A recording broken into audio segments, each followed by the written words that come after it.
अस्सलाम वालेकुम बच्चों।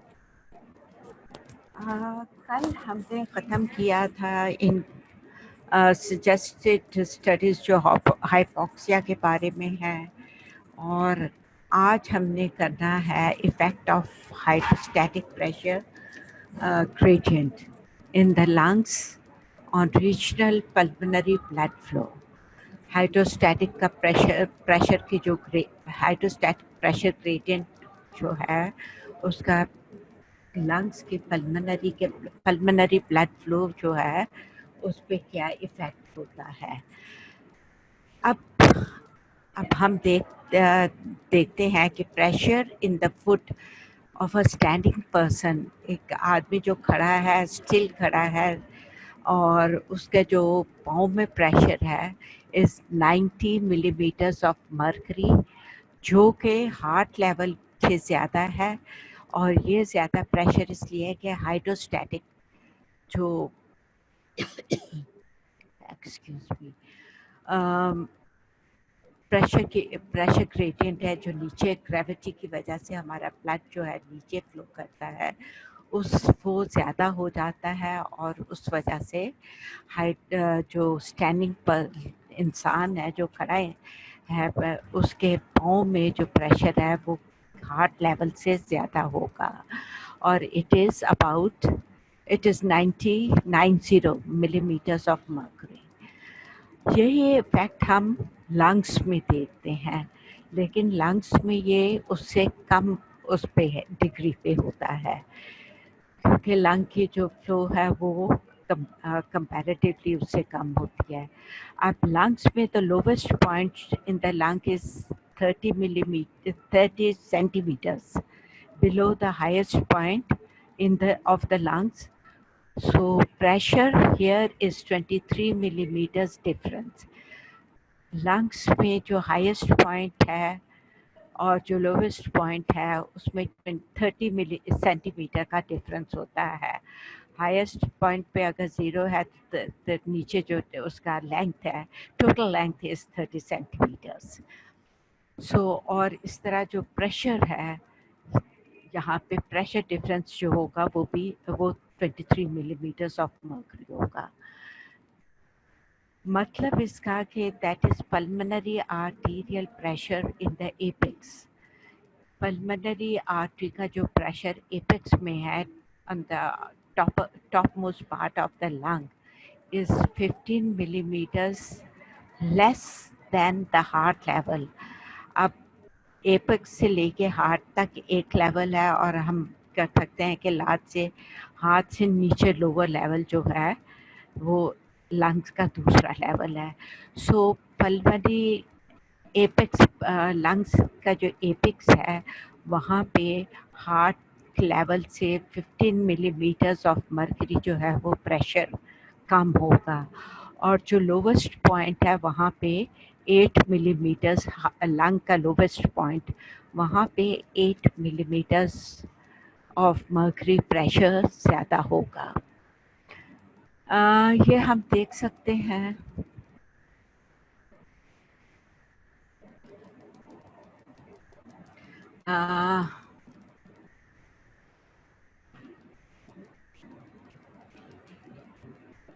सॉरी,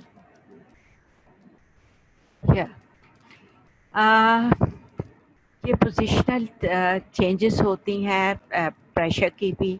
स्टैंडिंग स्टिल, जब बंदा खड़ा है, एट रेस्ट है, वो कुछ वर्क नहीं कर रहा है, तो उसके स्टैंडिंग प्रेशर यहाँ पे जैसे आप ये देख सकते हैं, ये स्टैंडिंग एट रेस्ट है जो रेड कर्व है। तो हम देखते हैं ये एपिक्स है लंग का, this is the top of the lung, यहाँ पे मिनिमम प्रेशर है। और जो हमारे पास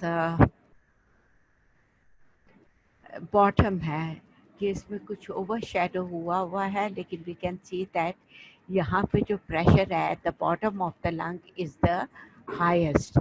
यहाँ पे ऐसे है, then it comes down. So level of blood flow per unit in standing position जो है, it is little flow at the apex and it is 5 times more. या अगर आप ये देखें यहाँ से in a straight line go like this, we can see that blood जो pressure है bottom of the lung में वो top of the lung apex से 5 times ज़्यादा है, and that is because of hydrostatic pressure.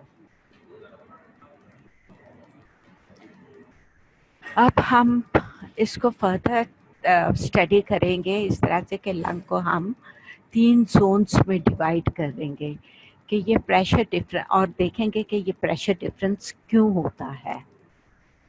और 3 जोन्स जो हैं वो हैं zone 1, zone 2 and zone 3 of pulmonary blood flow. ये पल्मोनरी ब्लड फ्लो के लिहाज से हमने लंग को 3 जोन्स में डिवाइड किया है, जोन 1, जोन 2 और जोन 3।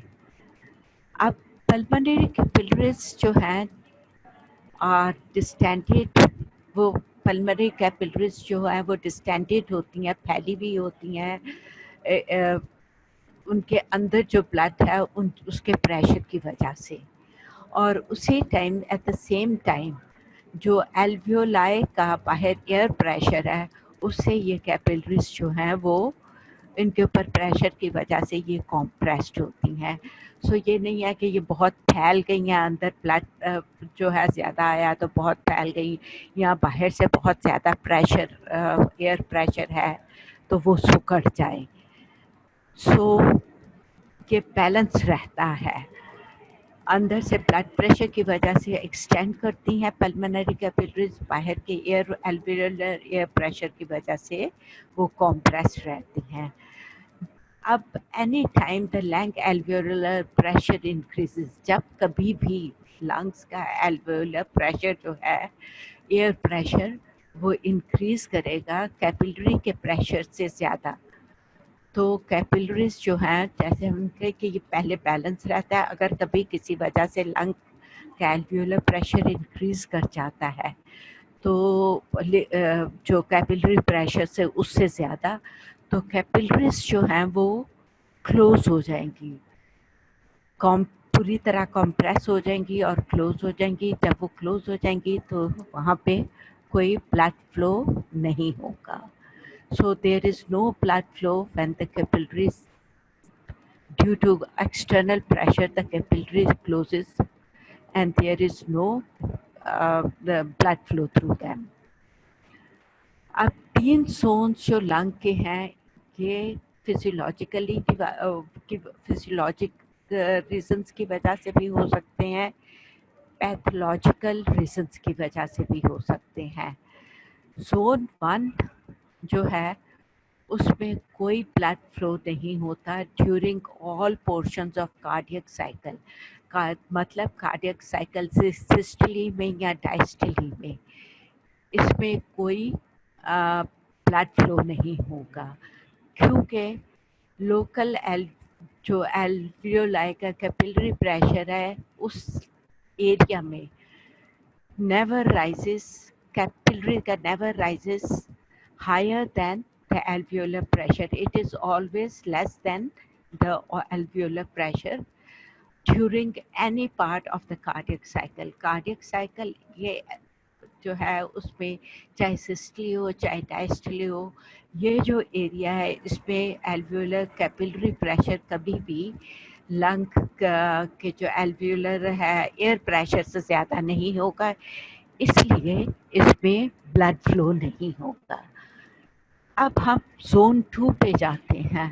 जोन 2 में क्या होता है, जैसे कि जैसे कि इस डायग्राम में आप देख रहे हैं, ये वेन है, ये आर्टरी है, this is the pulmonary alveolar pressure और this is capillary alveolar capillary pressure. तो जो एल्वियोलर कैपिलरी प्रेशर है वो एज वी कैन सी ये बहुत कम है, और जो एल्वियोलर प्रेशर है पल्मोनरी या एल्वियोलर प्रेशर है, पल्मोनरी एल्वियोलर प्रेशर वो कैपिलरी प्रेशर से कहीं ज़्यादा है। सो ये जो है कैपिलरी प्रेशर जो है ये इसमें ब्लड फ्लो नहीं हो रहा है, और ये इस एरिया में, ये जहाँ पे भी लंग के जिस एरिया में भी ये होगा वहाँ पे ब्लड फ्लो नहीं होगा।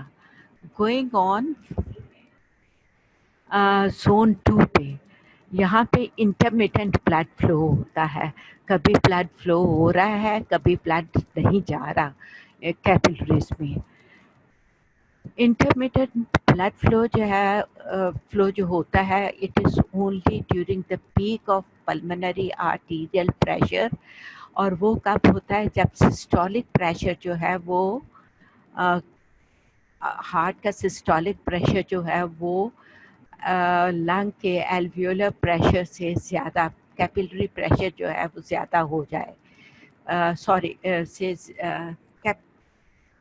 सिस्टली में systolic pressure, capillary systolic pressure जो है वो एल्वियोलर एयर प्रेशर से ज़्यादा हो जाता है सिस्टली, तो लेकिन डायस्टली में वो एल्वियोलर एयर प्रेशर से कम रहता है। जैसे कि हम यहाँ पे देख सकते हैं इस डायग्राम में, ये हमारी कैपिलरी है, this is when, this is artery, this is the capillary.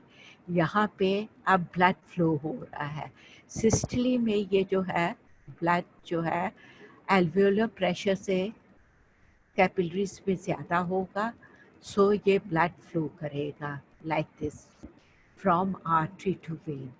लेकिन डायस्टली में जब प्रेशर चूँकि कम हो जाता है, वो उतना नहीं होता, उसके एल्वियोलर प्रेशर से कम रहता है, so it stays there as such. So वहाँ पे सो इस केस में सिस्टली में तो ब्लड फ्लो हो रहा है, डायस्टली में ब्लड फ्लो नहीं हो रहा, सो इसको हम इंटरमिटेंट कहेंगे। ब्लड फ्लो होता है, ब्लड फ्लो नहीं होता है, वन सिस्टली में होता है, डायस्टली में नहीं होता। So this is zone 2 blood pressure of the lungs. Going on further to zone 3.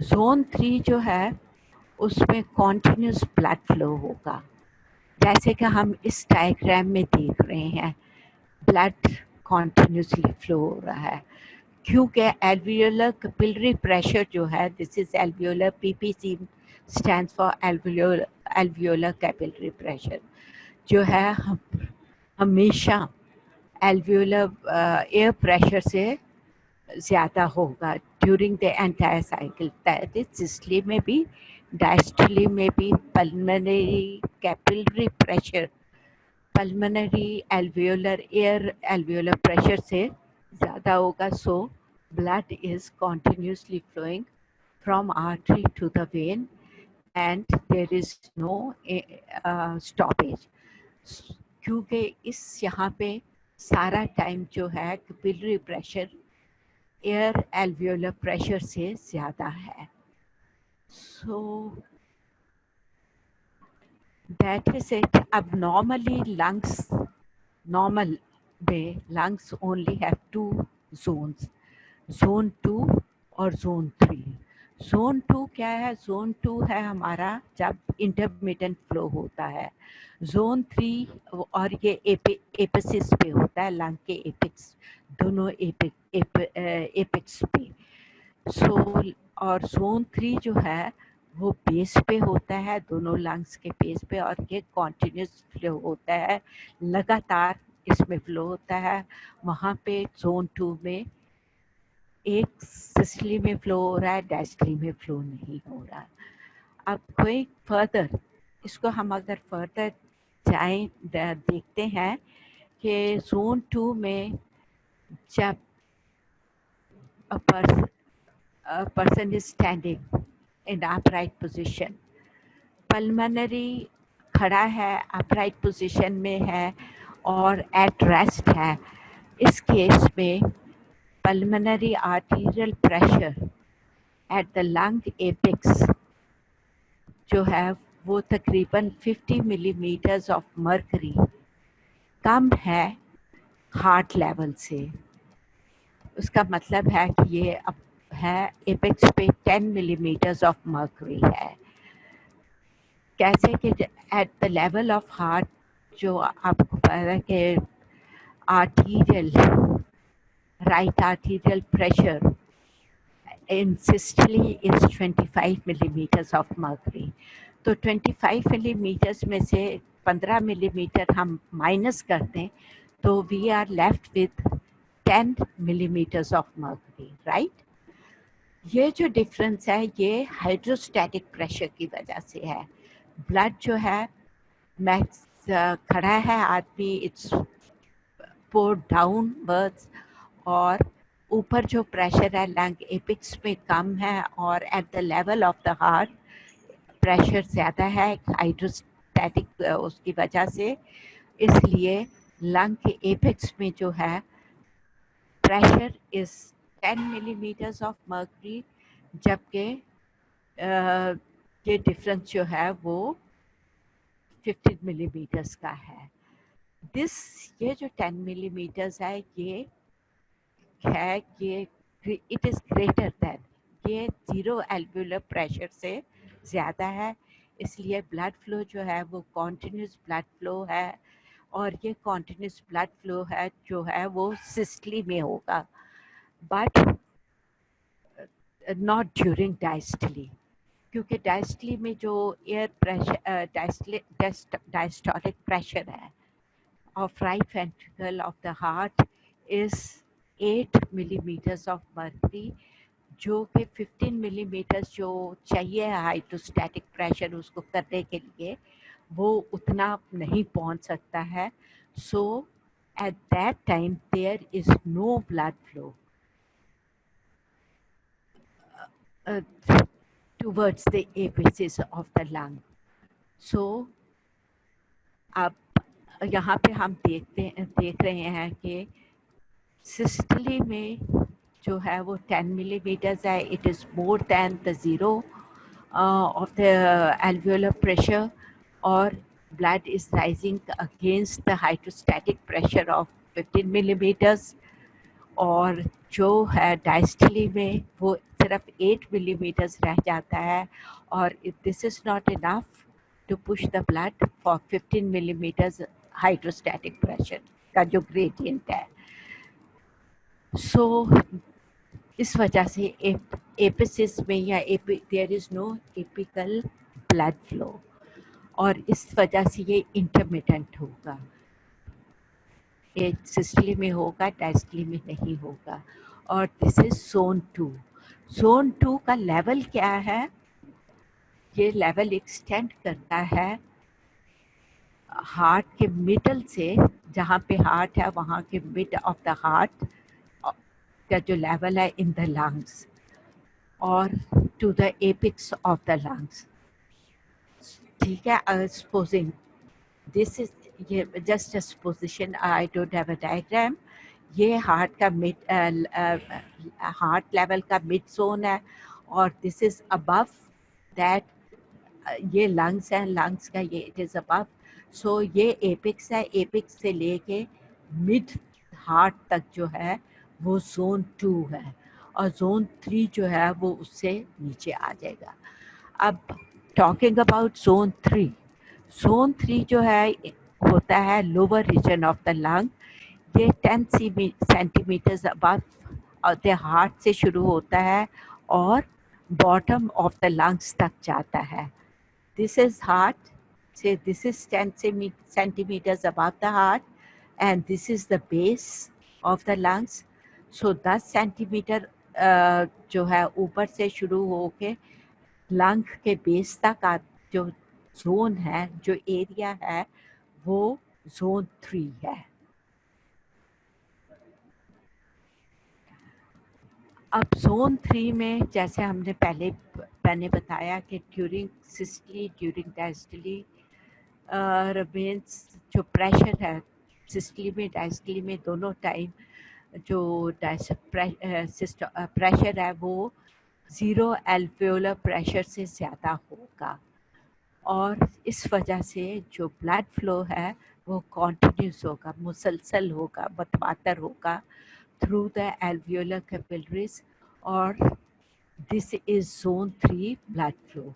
So we can see this is zone 3 blood flow, और इसमें ये continuously blood flow हो रहा है। और ये zone 2 था हमारे पास, इसमें intermittent है।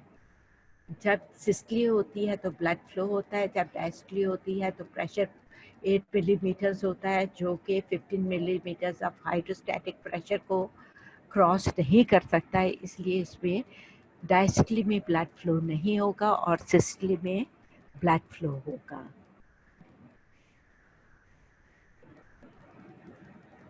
सो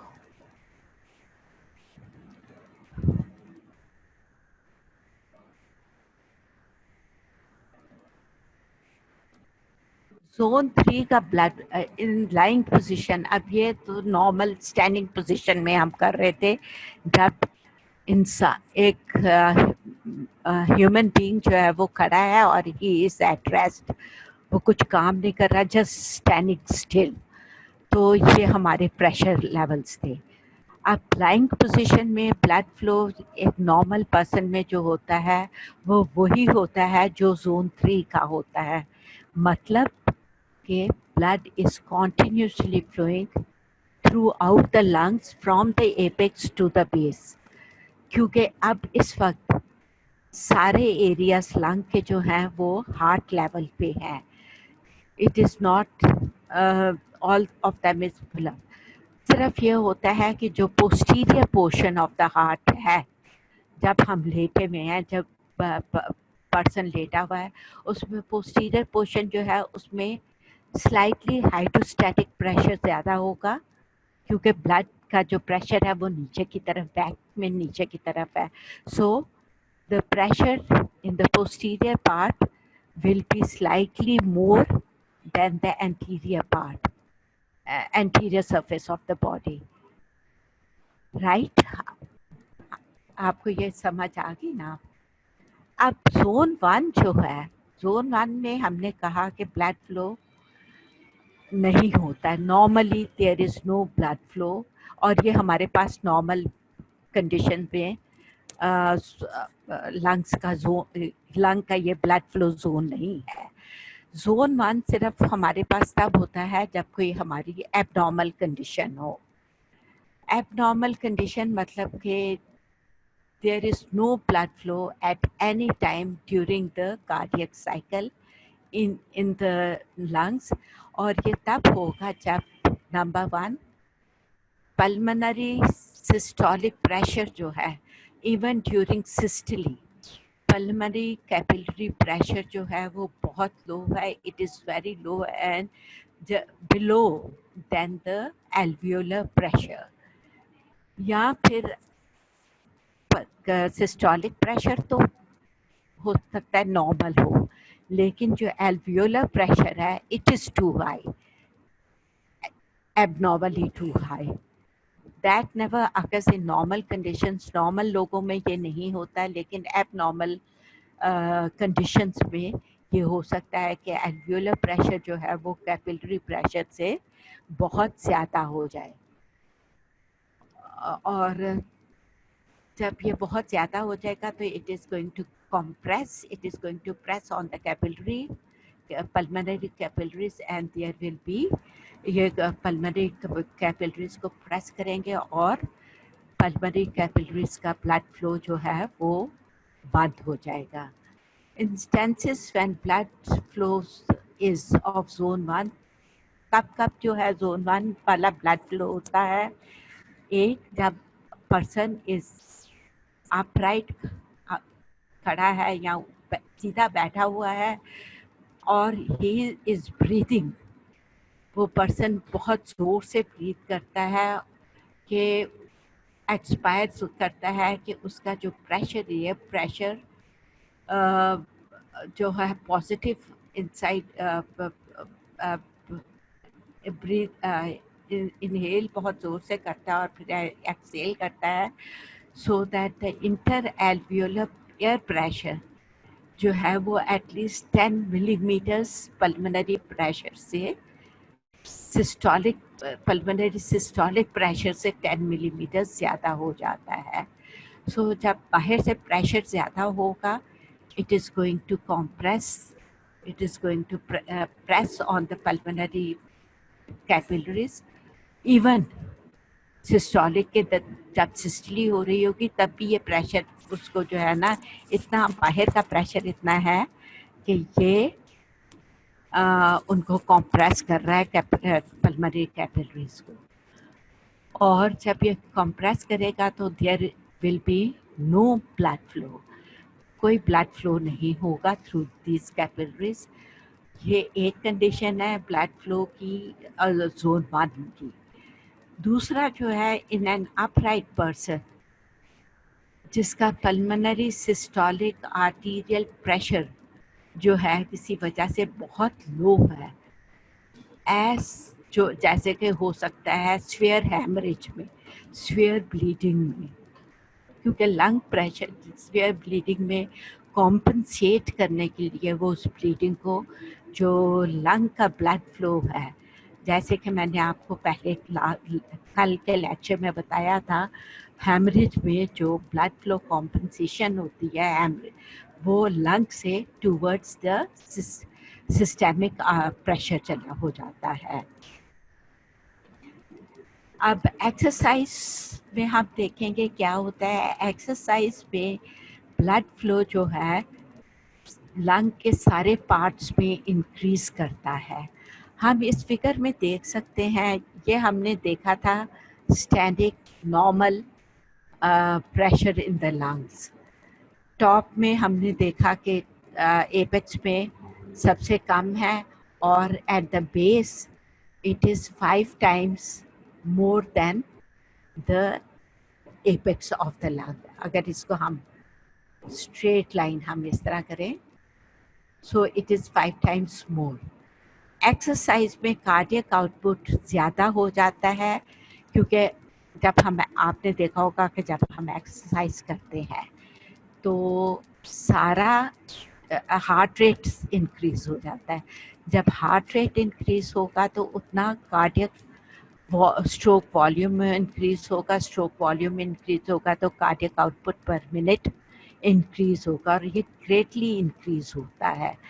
जितनी एक्सरसाइज में ब्लड फ्लो इंक्रीज होगा उतना ही हमारा जो प्रेशर है थ्रू आउट द लंग्स, ये नहीं है कि एक पार्ट में, through out the lungs space में भी उसका जो है टॉप एपेक्स में भी लंग फ्लो जो है वो इंक्रीज करेगा और बेस ऑफ द लंग में भी इंक्रीज करेगा। और अब यहाँ पे हम देख रहे हैं कि ये इतना इंक्रीज कर गया है कि it is just like the, अगर हम इसको एक स्ट्रेट लाइन यहाँ पे ड्रॉ करें तो इट इज़ ऑलमोस्ट जितना हमारे पास स्टैंडिंग प्रेशर है in person standing in at rest, उतना अब इस वक्त हमारे पास लंग के एपेक्स में वो प्रेशर है। सो इसका मतलब है कि अब जो है ब्लड फ्लो लंग एपेक्स में भी जोन 3 वाला है, that is continuously blood flow कर रहा है थ्रू द एपेक्स और through the base of the lung, and इसका वही रेशियो होगा जो हमारे पास नॉर्मल पर्सन में who is standing at rest का रेशियो होगा, that is apex and 5, it is 5 times more than the apex of the lungs. So flow increases all lung parts as pulmonary vascular pressure rises due to increased cardiac output during exercise, or it converts lung apices from zone 2 to zone 3, जो कि मैंने अभी आपको बताया।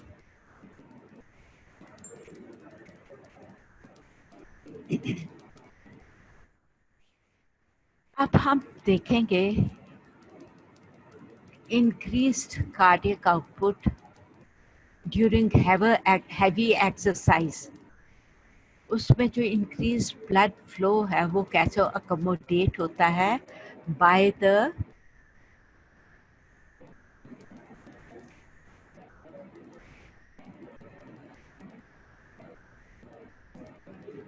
pulmonary circulation or without large increase in the pulmonary artery pressure या arterial pressure.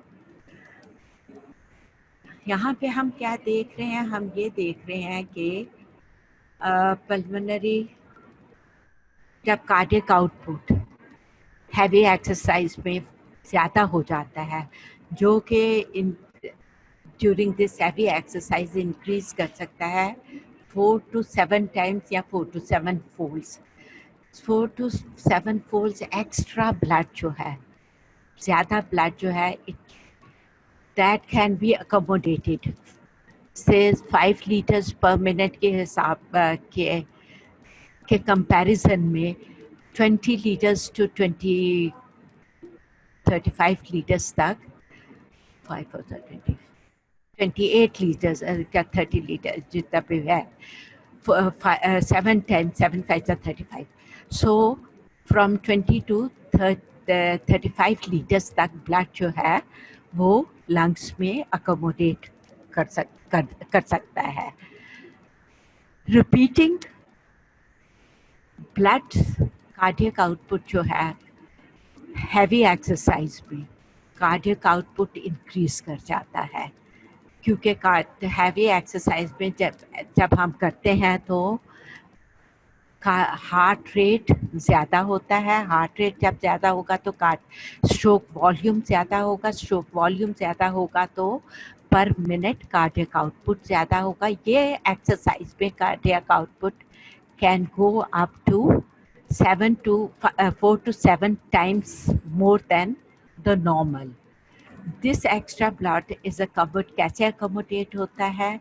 एक तो ये होता है number 1, increasing the number of open capillaries. Capillaries जो पहले बंद थी या नैरोड थी, वो ड्यूरिंग दिस टाइम, इस वक्त जब ब्लड फ्लो ज़्यादा हो गया, वो जो कैपिलरीज हैं वो भी खुल जाती हैं.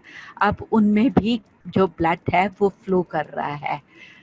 एक तरीका तो ये है. और ये जो कैपिलरीज की खुलती हैं, ओपन होती हैं, ये 3 times द नॉर्मल होती हैं. जितनी हमारे पास नॉर्मल लंग में ओपन कैपिलरीज हैं, उससे 3 times और ज़्यादा हो जाती हैं.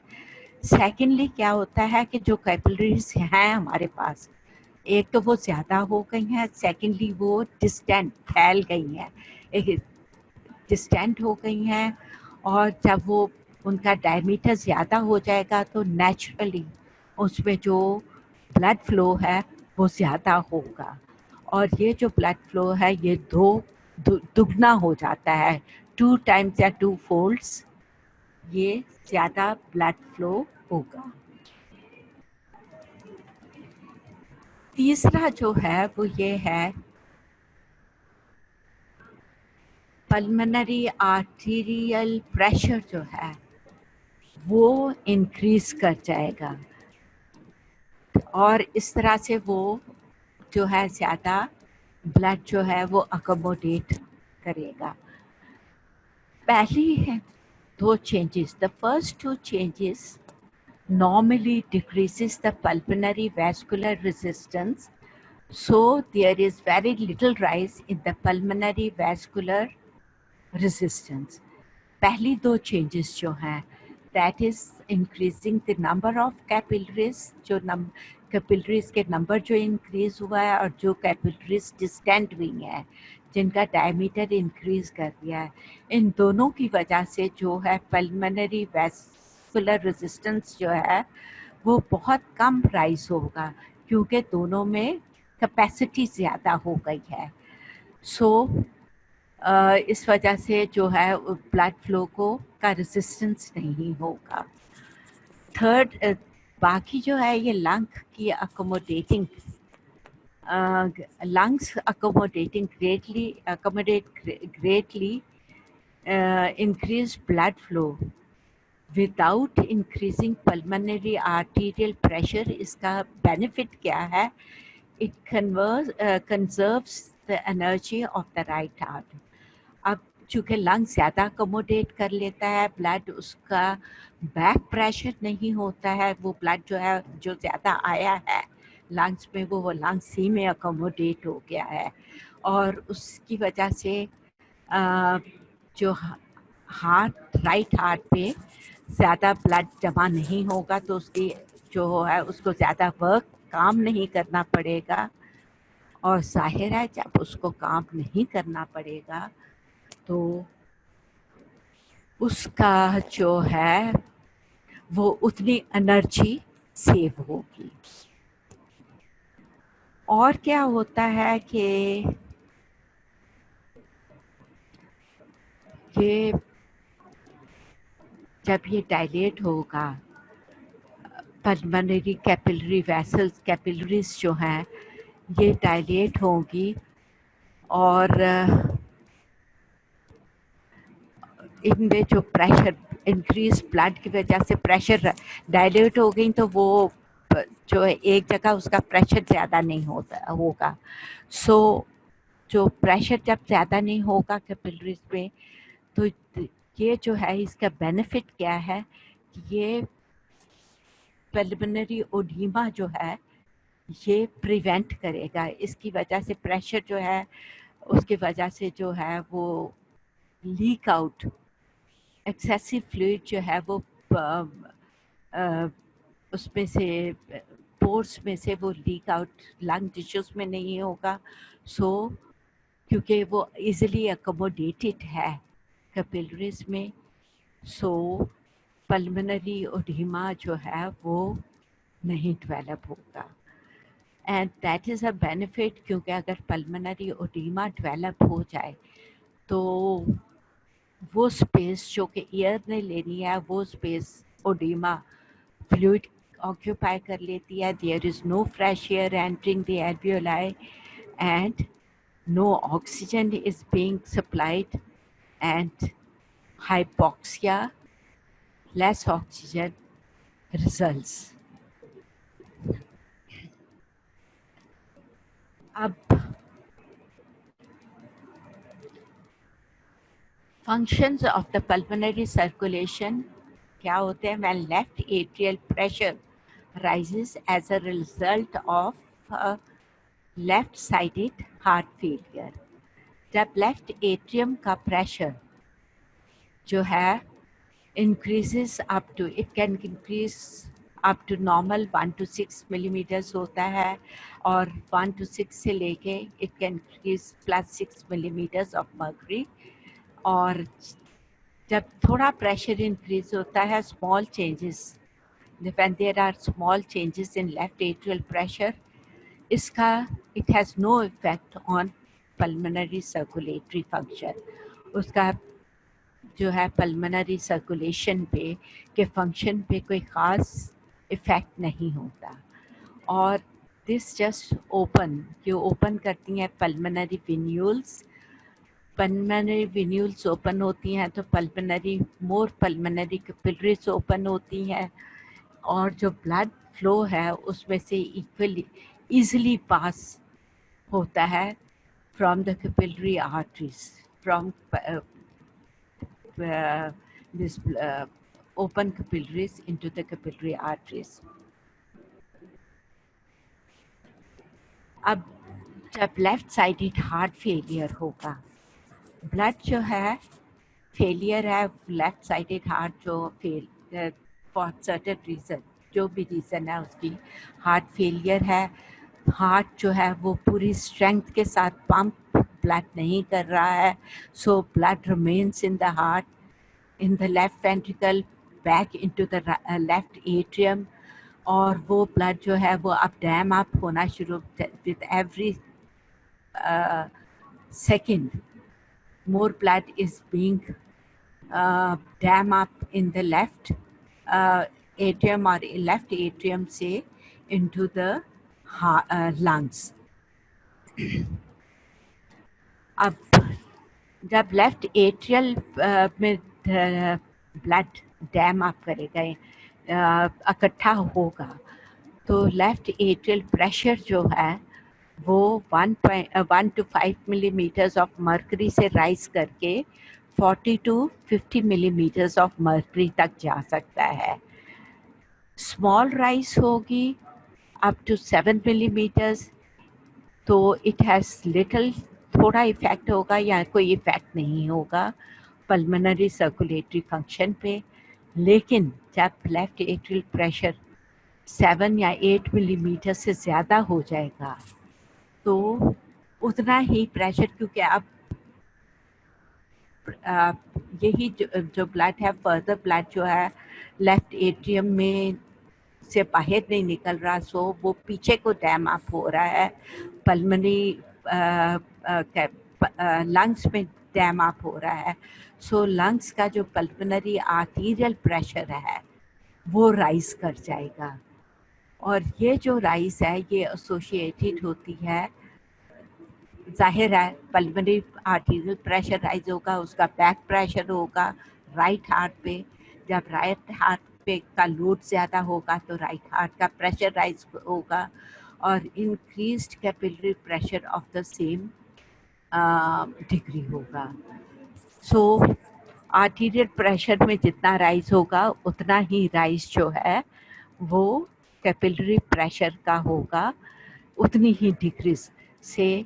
अगर left atrial pressure 7 to 8 degrees है तो पल्मोनरी आर्टीरियल प्रेशर भी 7 to 8 डिग्रीज ज़्यादा हो जाएगा, और इसका लोड जो है वो राइट हार्ट पे पड़ेगा।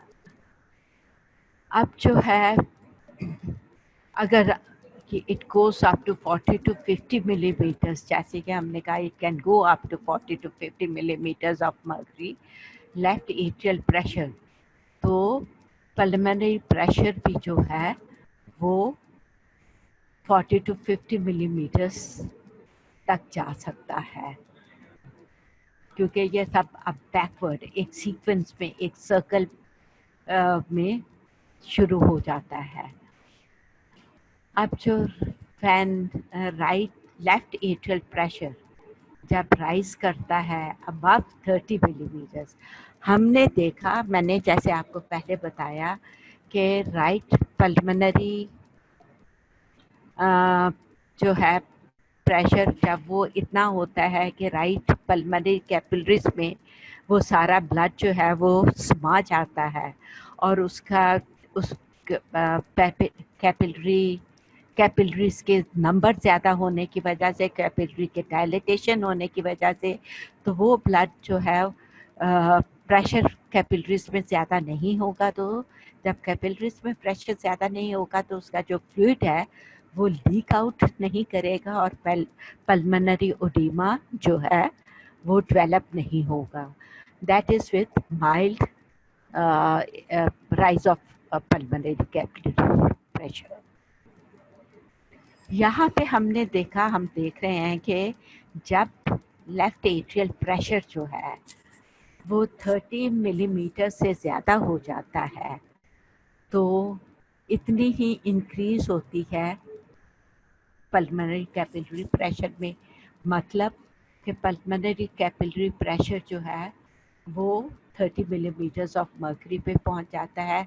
It is too much a pressure, so अब फ्लूइड जो है वो पल्मोनरी कैपिलरी से थ्रू दो small pores leak out into the pulmonary lung tissues, और जब वो फ्लूइड लंग टिश्यूज़ में लीक आउट करेगा तो it is going to result in accumulation of fluid in the lung tissues, और इसको हम कहते हैं pulmonary edema. So that is for today. Just going over few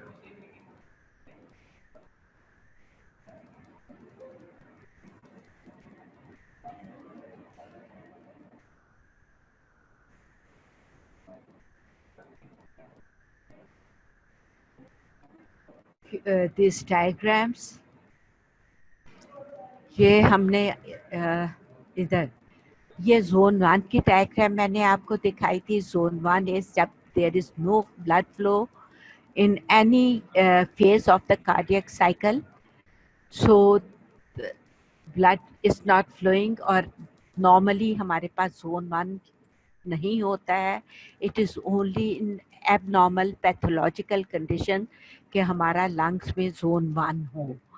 So क्योंकि इसमें कोई बिल्कुल ब्लड फ्लो नहीं कर रहा है, सो एबनॉर्मल कंडीशंस ही होंगी लंग की जो ये जोन 1 वाला लंग ब्लड फ्लो करेगा।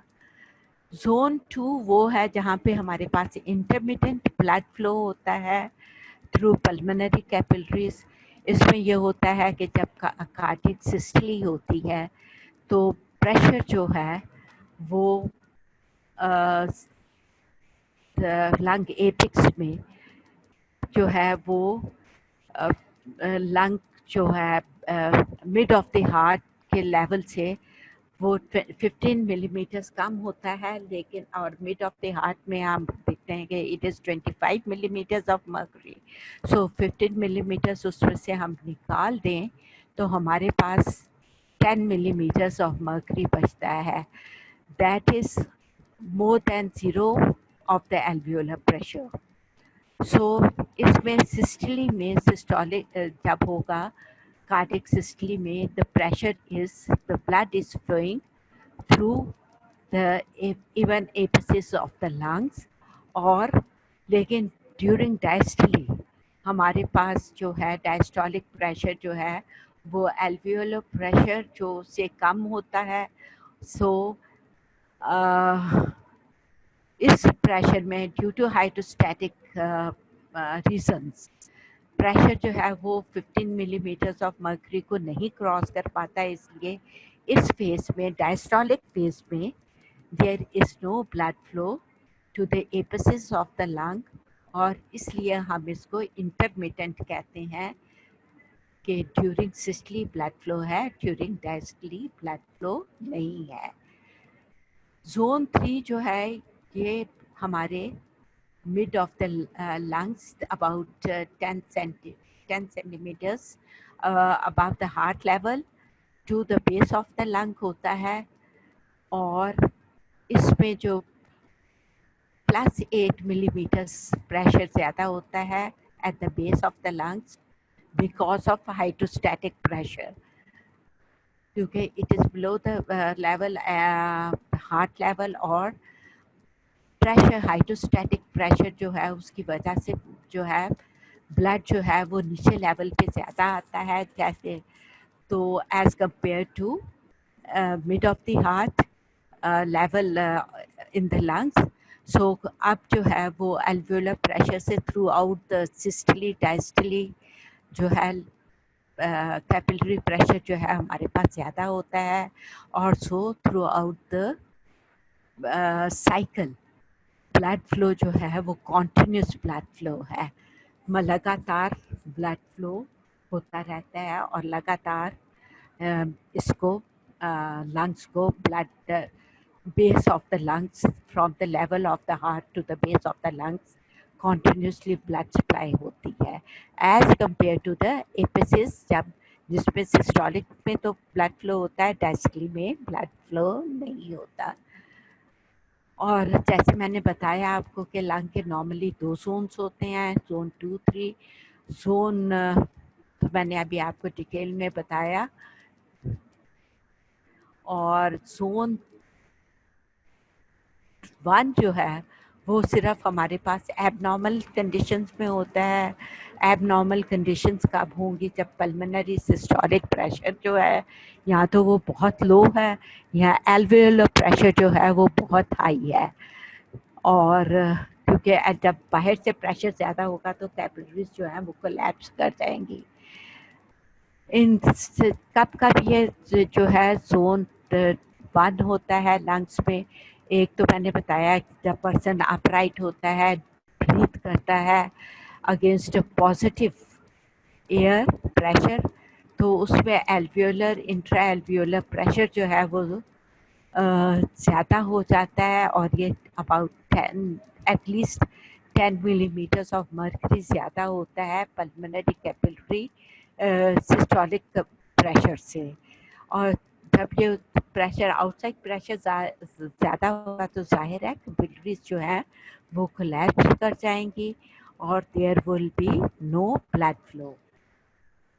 सेकेंडली अपराइट पोजीशन में जब इंसान अपराइट है pulmonary systolic arterial pressure is exceedingly low, जैसे कि होगा कब होगा ये एक्सीडिंगली लो, जब स्फीयर हेमरेज होगा और ब्लड फ्लो जो है फ्रॉम द लंग्स कॉम्पेंसेट करने के लिए जो है it moves to the about half of the lung, this blood flow can move to compensate this hemorrhage to the systemic arterial blood flow.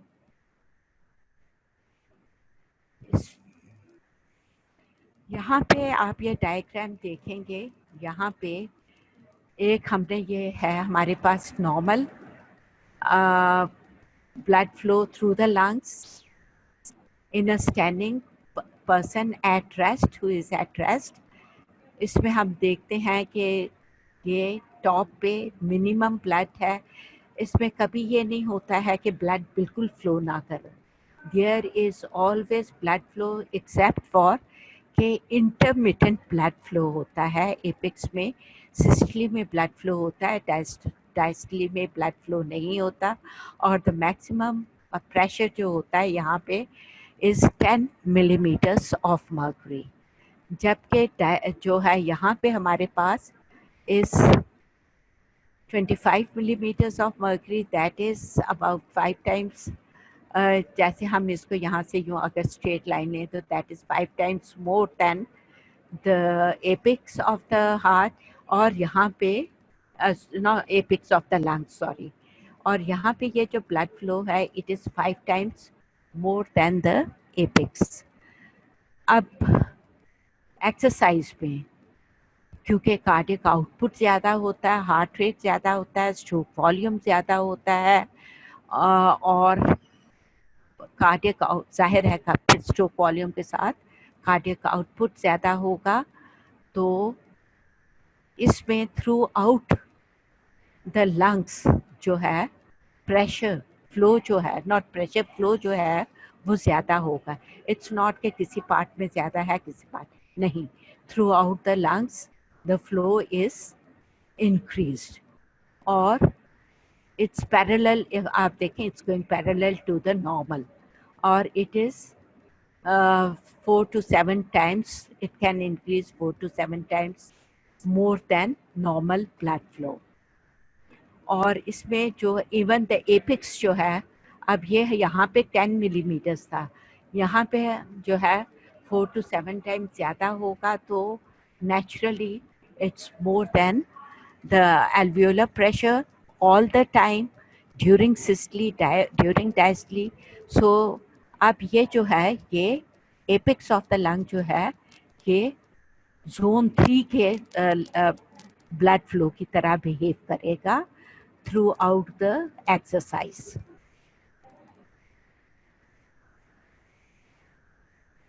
so for today we can say that is for today, और इंशाल्लाह we'll meet some next time। Okay बेटा बच्चों, अल्लाह हाफिज़।